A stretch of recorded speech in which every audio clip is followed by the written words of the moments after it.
Hi, good morning everyone, and welcome to this latest MAPAL Fireside Chat. I'm James McCluckie, Chief Learning Officer at Flow Learning, who's part of the MAPAL Group. This morning we're going to be discussing employer branding, which obviously is a very pertinent subject given the recruitment challenges currently faced by the hospitality industry. I'm delighted to be joined this morning by Natasha Nagra, Head of Employer Branding and Talent at Kew Green Hotels. Good morning, Natasha. Hello. So Natasha has been integral to several award-winning employer and talent branding projects. So we're really happy to have her here to share her thoughts and her insights on employer branding. So how are you this morning, Natasha? Are you doing okay? Yeah, not too bad, although it's typical, isn't it? Just as we get to the weekend again, I'm looking out the window now and the rain is here. So damn. Yeah, no, other than that, all good. Very busy. Lots of vacancies that we're working on at the moment. I know everybody across hospitality can relate to that at the moment, but yeah, it's all good. Good stuff. So just, you mentioned you're recruiting there. Can you just give, for a little bit of context, just provide an idea of who Kew Green Hotels are, how large you are, what your operating model is, etc.? Yeah, we've got over 40 hotels in the UK, and if you don't know Kew Green Hotels, you'll certainly know the brands that we work with. So we're Holiday Inn, Hilton, and Marriott Hotels across the whole of the UK. We do also have an international portfolio at the moment, but myself and my team tend to concentrate on the UK. In terms of the types of roles that we're recruiting for, everything that you would expect, so general managers, chefs, but we recently went through the process of restructuring our business we've now got new guest services roles where we've combined sort of our front office and our reception, which is quite new for us. So we're recruiting for talent that's slightly different from before. So we've tweaked some of our approach to recruitment to support that. But yeah, that's us. Okay, great. Thanks for that. So everyone, you should have a chat facility available. So if you have any questions for Natasha when she's talking about her thoughts and insights or tips, some of the projects that Kew Green Hotels have worked on, please do feel free to use the chat to put them in there. It'd be also nice to find out who we've got on the Fireside Chat this morning. So please tell us who you are, where you're from, what organisation you're from. That would be really helpful as well. Really interesting to find out that information too. So basically, employer branding, I was having a look about it and, looking at the CIPD website, LinkedIn, various sources, and everyone seems to have a different definition of what it actually means. So just in your own words, Natasha, how would you define employer branding and why it's important? Yeah, so I think at the foundation, like your employer value proposition is what you as an employer differentiate yourself with in terms of your people offer. So what's attractive to people coming to work in your organisation? And then your employer brand in itself, it exists. I don't think that there's really anything that you can do to influence it other than you can tweak your EVP, but it exists regardless of whether you've got that in place or not. And then your employer branding efforts essentially is taking the elements of your EVP and your employer brand that exists at the moment and finding those stories and helping other people connect with your organisation through those, because people relate to other people's experiences and they want to understand what attracted them to the business. So at its core, I think that's what employer branding is about.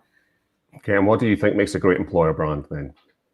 There's not really a one-size-fits-all approach. It's based on the type of talent that you want to attract. There's no one great employer brand that exists. There are fundamental things that I think inherently we as individuals all want on a basic level, and it shifts over time. So at the moment, I think there's a big focus on well-being, opportunity for development, freedom to kind of be yourself and work in an inclusive organisation. Those seem to be things at their core, but depending on the industry that you're in and the types of talent that you're looking to recruit, I think it's really important to kind of be able to pivot based on that. So yeah. Okay. What's your answer? No. It sounds like a bit of a wish list of what a great employer brand should be. So can I just ask you, so what's some of the things that you guys at Kew Green Hotels have actually done to position yourselves as a great employer? Yeah, so we'd worked really hard on our employer value proposition and what those pillars were prior to the pandemic. But I think one of the things that we realised very early on was that people's expectations of work and how they thought and how they felt and the things that were motivating them changed like more or less overnight with the pandemic. And so rather than just assuming what people would want and how we can, support people with that internally, we went out and we created a feedback survey where any employee at any time could give us feedback directly to the senior team. And what that meant, we was able to communicate and change our offer slightly to support what people were going through at that time. So that meant putting in place an employee assistance program where people could, call up and get support if they needed to. We ended up putting in place like a calendars of activities for people that were on furlough so that they could still feel connected with their teams. We put in place mental health first aiders for people so that they could, get additional support. And so we knew that we were doing things that were making a difference to the business. And similarly, then when we're communicating externally now, and we're trying to attract people into the business, we've got a really good understanding of what kind of motivates people at the moment and what people are looking for and what people are enjoying at work at the moment and the things that they're not necessarily liking so much. And so we use that a lot in our recruitment, marketing and employer branding initiatives. And I think we don't necessarily shy away from some of the bad things. We'll say, like, it's tough at the moment. We are short-staffed, but what it's meaning is you get the opportunity to get more experience than you usually would over a quicker period of time. So, like, for example, we've used the tagline, jump the queue to your future career, and you will, because you'll get more experience much quicker. And I think that's what is really important with employer branding at the moment. It's tough in hospitality at the moment, and it's very easy to go out there and sell the dream to people, but then, people have an expectation, and if their reality doesn't live up to it, you're only going to lose people, and we could run the risk of losing more people from the industry in the longer term. So yeah.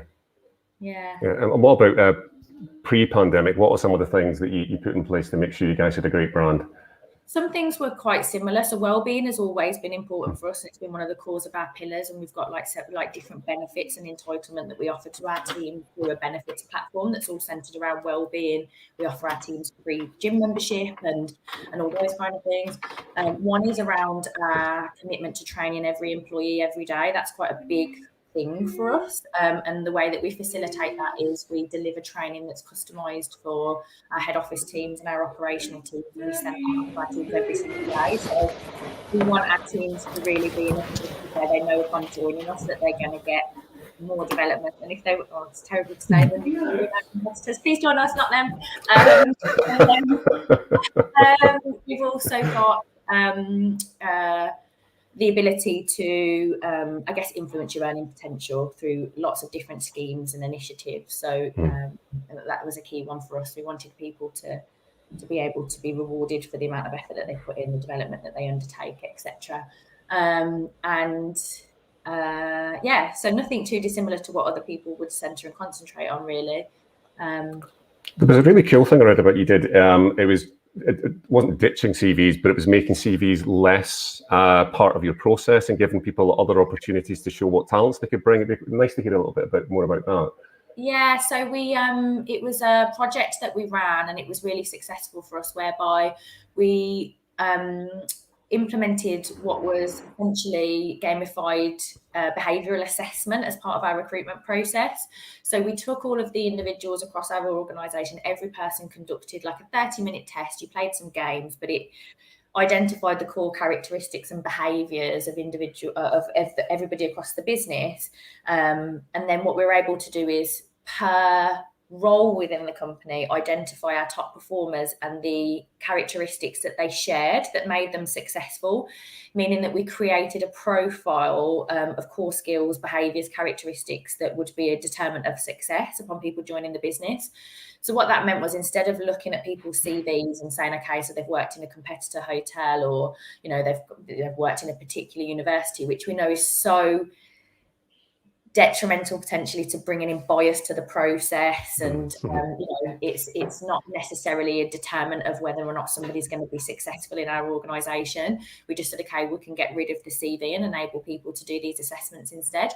It was about 15 minutes worth of assessment that they took part in, and we were able to identify with a percentage of accuracy how successful they were going to be in the business. It was a really, really great project, and it's something that at the moment we're hoping to put back in place from a tech perspective, because we really saw the benefit of it.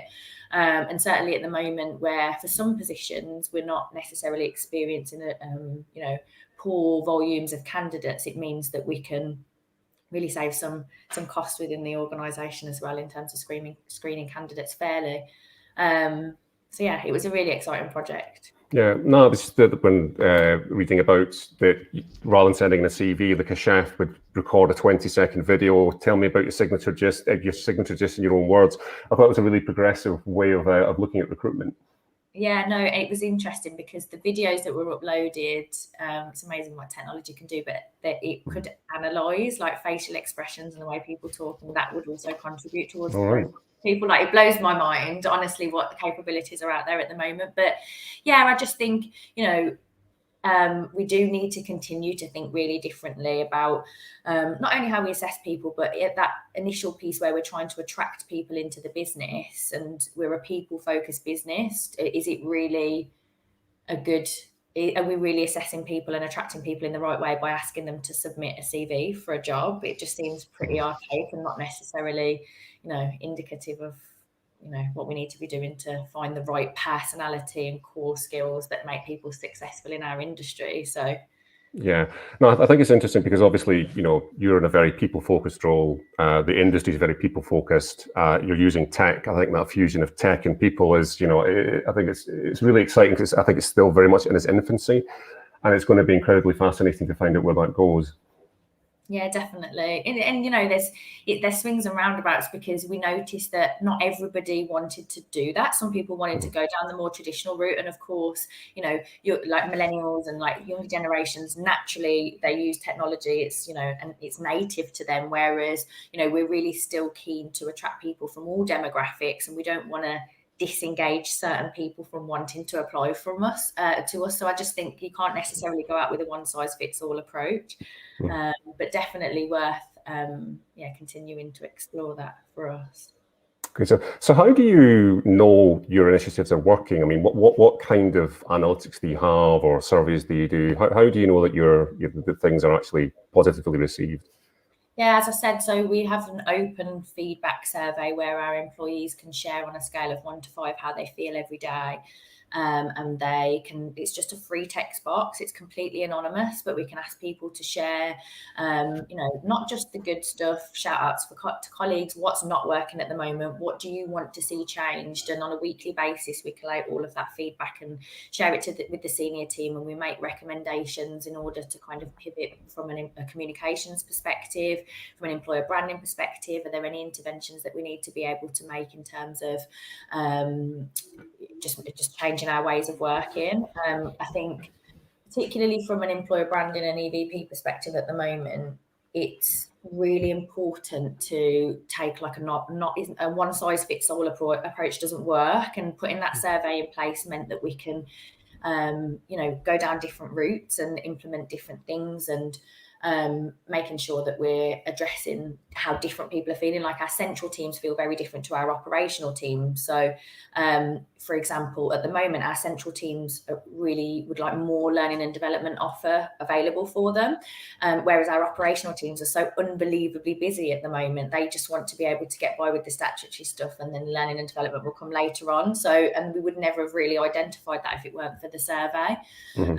We're obviously measuring the usual things as well, i.e. new hire turnover, how many people are leaving us at the moment. And I think that's very important from an employer branding perspective, because nationally we're running a number of campaigns to try and attract people through paid social media and similarly in local areas. Yep. But the messaging needs to be right. We don't want to be trying to recruit people and then they're joining the operation and having a bad experience. So we're measuring the new high turnover and making sure we're capturing data of why people potentially might be leaving us. And yeah, those are the key things that we're focusing on at the moment, really, aside from, I guess, our recruitment funnel. How many people have we got that are seeing our vacancies, and how many of those are then converting through to applications, and trying to find areas where are drilling into the data to find what might not be right and what campaigns work well and not. So, yes. Yeah. So what kind of team do you have behind you then? I mean, who's all working with you to make sure that, Kew Green has got that fantastic employer brand? Yeah, so we were a really small team. So it was always really amazing when we won some of like all the awards we did previously. We won like recruitment team of the year, and there was just 2 of us at the time, and we're like, this is just amazing. But the team has grown a little bit now, whereby, so there's myself, and I've got Charlie, who's in my team. She looks after content production, that employer brand communications piece. And, you know, a lot of organisations kind of moved away from having that position over the last few months as a cost saving exercise. But I think we recognised really early on that through all the challenges that our teams are facing at the moment, continuing to concentrate on engaging our people and continuing to build our employer brand ready for when we're ready to recruit again was key. So that stayed with us. And then I've also got an amazing intern in my team at the moment who came from one of our operational teams, who's working with us, and it was meant to be doing an internship whereby he moved around all the different departments, but all we've been doing is recruitment, so he's had a bit of time for the last few months, but he's wonderful. And then we've got some trainers as well. I think learning and development for us, and the focus on we want to grow our people. We know, similar to what you said earlier on today, that we might lose people to go to other industries, but we're very much of the belief that if we can give people a great experience when they're with us, they might join us again in the future, or, you know, it still enables us to recruit some of the very best people into the business, and it's worth the investment while they're with us. So yeah, very small team. Okay, but you mentioned you won a few awards there, so tell us some of the awards you won and what it was you did to actually get them.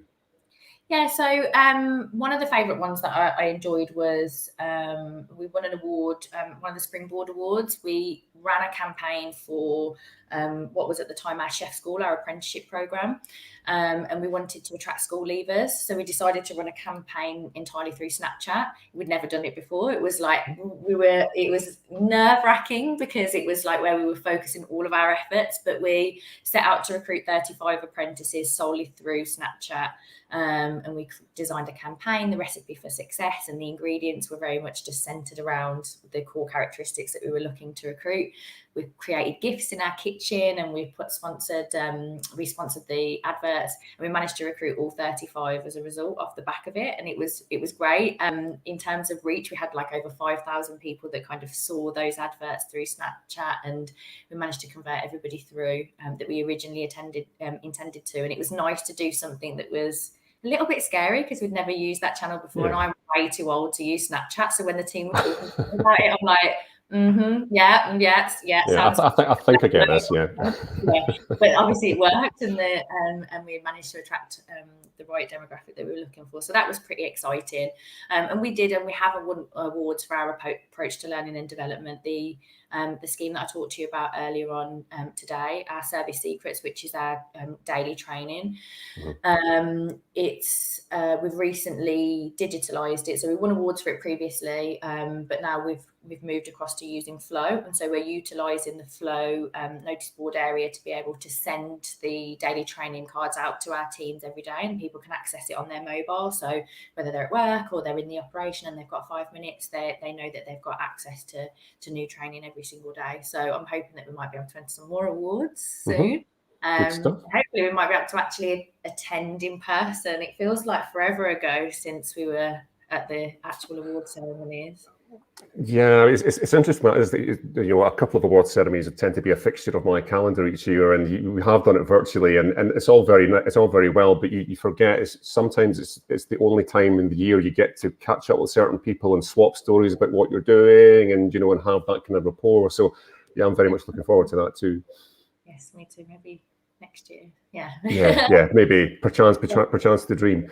But it's great to hear that you're so focused on learning and development, because obviously I'm a learning development professional, been doing it for a long time. But when I speak to people in orgs, it's generally the first department to get cut, or it's the first initiative to get scrapped because you have to focus on other things. So I mean, what would you say to someone who's thinking, oh, but we're in a bit of a bind here, or we're having to make cuts as a science? What would you say to someone who's thinking about putting L&D on the back burner? I just would say, and I'm going to be like incredibly blunt, but it's such a short-sighted approach to things, and the long-term consequence of not investing in learning and development will far outweigh any short-term cost cutting that you're gonna see. Because I think certainly at the moment, when things are continuing to change so rapidly, being able to support people with that is key, it is core. But if we're not bringing people into hospitality and giving them the opportunity to develop a career if they want it, I genuinely believe at the moment that we will lose people out of our industry for quite some time. So we have to continue to do it. I was quite fortunate at Kew Green, whereby, I've got our CEO, rather than reducing costs, put additional cost into it. So we were able to move towards implementing flow very early on in the pandemic. And that was because we recognised that change is coming. We can't get out into the classroom in the same way that we used to. We can't be traveling up and down the country, heading into the hotels, but learning is so important, especially now as we're starting to, guest expectations are changing all the time. And, how we manage our teams needs to change. And if you haven't got a solid learning and development offer to be able to, pivot and deliver training that supports that, I just think you're leaving your operations so vulnerable. Completely agree with that. But I'm interested to find out more about the crossover between, or your thoughts on the crossover between personal branding and employer branding, because obviously, we all cultivate our personal brand. You and I here together talking about, things that really interest us. We're probably active on social media, go to award ceremonies, contribute back to the industry. So obviously that's all part of our personal brand. But you're here today, Natasha, as an ambassador for Kew Green Hotels. So I'm just wondering, where do you think the crossover is between personal branding and employer branding, and where do you think the divide should be? Yeah, I think your employer brand, as I said to you earlier, it already exists. It's the people that work in your organisation, their approach to work, their personal brand all contributes towards it. And I think, it's very easy for organisations to go out and say, this is what it's like to work here. You can almost say anything. I hope people don't do that. But I think when you really want to tap into talent pools and you really want to attract people that are similar to people that work in your organisation at the moment, the leveraging the personal brands of the individuals who work in your business is really, really important.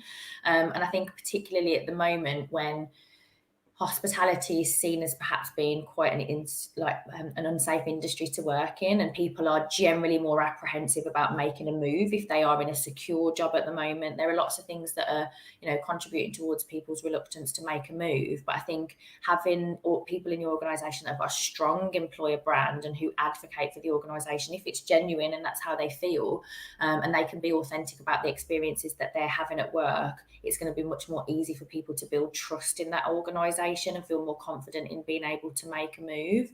I think that the whole personal branding piece is a really core part of the employer branding of any organisation. And so how do you make use of those personal brands to ensure that, Kew Green has got a great employer brand? Yeah, so I think what we do is we've ran sessions previously around how to build personal brands and localized employer brands for our hotels. And I think what we've identified is a lot of it comes down to confidence. People have really great stories to tell and they have really great things that they can share, but it's a little bit nerve-wracking when whether it be taking it to Instagram or taking it to LinkedIn. So what we do as a central team is we're just on hand really to kind of say, we send out pointers in our weekly newsletter, these are some of the topical things that's going on at the moment. This is our calendar of content that we're sharing. And if you've got anything that you can potentially add that supports that or surrounds it, then share it. And we're here on hand to kind of check if you feel like you've got the tone of voice right. But largely speaking, that's just a confidence thing in the first instance. We really want people to just be completely authentic and themselves when they're sharing stuff externally. But there's no right or wrong thing to say, particularly when it comes to employer branding. As I say, you just want it to be real. You just want people to share their experiences in the workplace. Yeah, I think authenticity is quite an underrated trait, isn't it? I mean, you tell a story, and it sounds like it's coming from you. It always is much more powerful, isn't it?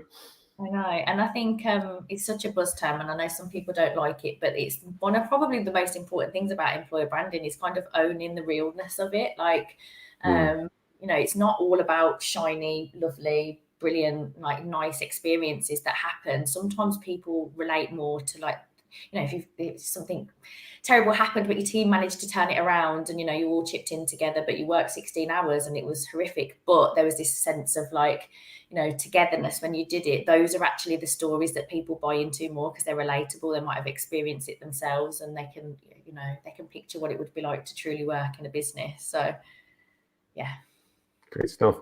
So I'm sat here, I work in hospitality. I know I've got an issue with my employer brand. What are the three key things you think I should start doing now to turn that around, or to make a start in ensuring I've got a great brand?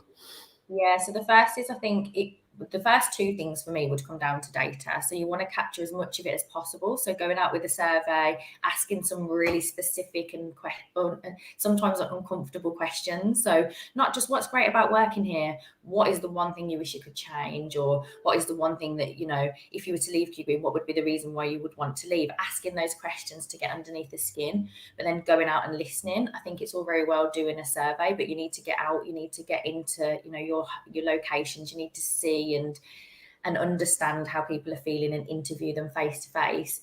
And then the third thing for me would be just actioning off the back of that. So strip down, what is the reason why people get up in the morning? Why do they work for your organisation? Warts and all, what are the great things and what are the bad things? And then start to build your employee offer off the back of that, and stay true to yourself with it. Don't go out with shiny proclamations of how wonderful it's going to be to work in your organisation. If it's not, there will be people that will work for you based on the things that the people that work in your existing organisation get up for at the moment, So yeah, I know I'm going to use that buzz term again, just be authentic with it. Yeah. And looking back at all, obviously you've had a fantastic career in employer branding. What are your key lessons learned? What are some of the things you think, oh, you know what, I wish I'd known that at the start?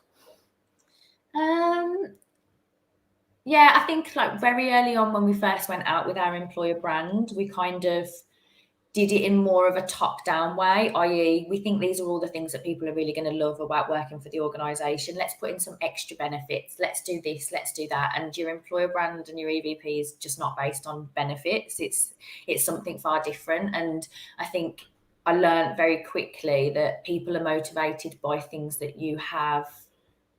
It's sometimes not so easy to identify and quantify, and without having spent a lot of time really understanding people's motivators, it's impossible to build an employer value proposition off the back of it. Yeah, I think that would be the key thing for me, really. Okay, great. And if there's one thing what you wish you could do to enhance the employer brand, but currently are not, or are planning on doing it, what would that be? Or it doesn't have to be one thing, can be several things. Yeah, I wish I had a big, huge £100,000 budget whereby I could go out, get onto the TV, get onto, a really big marketing campaign. We talked a little bit about this, James, when we were speaking earlier on today, but I think there are so many wonderful things about working in hospitality that are kind of overshadowed at the moment by people's fear of it being an unsafe industry, or, there's still this thought process that it's really long unsociable hours and people can't build a career in the industry. And I think we've done some really great things from an employer branding perspective, but now's the time for us all to come together and bring all of our employer brands and be able to really shout about how much of a wonderful industry it is. And I just wish I could find the resource to be able to do that. But yeah, times are still tough at the moment. Yeah. You're part of a consortium, though, aren't you? A group that's trying to get that message across. Do you want to tell us a little bit about that? Yeah, so Hire, which is Hospitality's internal recruitment exchange, is a networking group of individuals who work in the people space across hospitality, and we just want to do good stuff for the industry. So obviously very topical at the moment is what I just discussed, and how we address the reduction in people wanting to enter into the industry. And we're talking very much about how we can bring that potentially to life over the coming weeks. So if anybody's got any great ideas or they want to get involved in that, there's a group on LinkedIn. So please request to come and join us. Yeah, we'd love to hear about it. Great stuff. Well, that's just about out of time now. Is there any one little last thing you want to say about employer branding, or last little golden nugget that you'd like to leave us all with? Oh God, I don't know. Put me on the spot now. Sorry about that. No, that's it. But if anybody's got any questions, I'm on LinkedIn. Please connect with me. Yeah. Fantastic. So I believe you're recruiting for about 300 roles at the moment. Is that right? Yeah, okay. Yeah. So you've got a very full plate. So listen, thank you so much for making the time to come and speak to us today. I'm sure everyone got a lot about what you had to say, Natasha. So thank you very much for joining us this morning. No, thank you so much for having me. Oh, fantastic. Thanks for joining us, everyone. I hope you all have a fantastic Friday and a great weekend.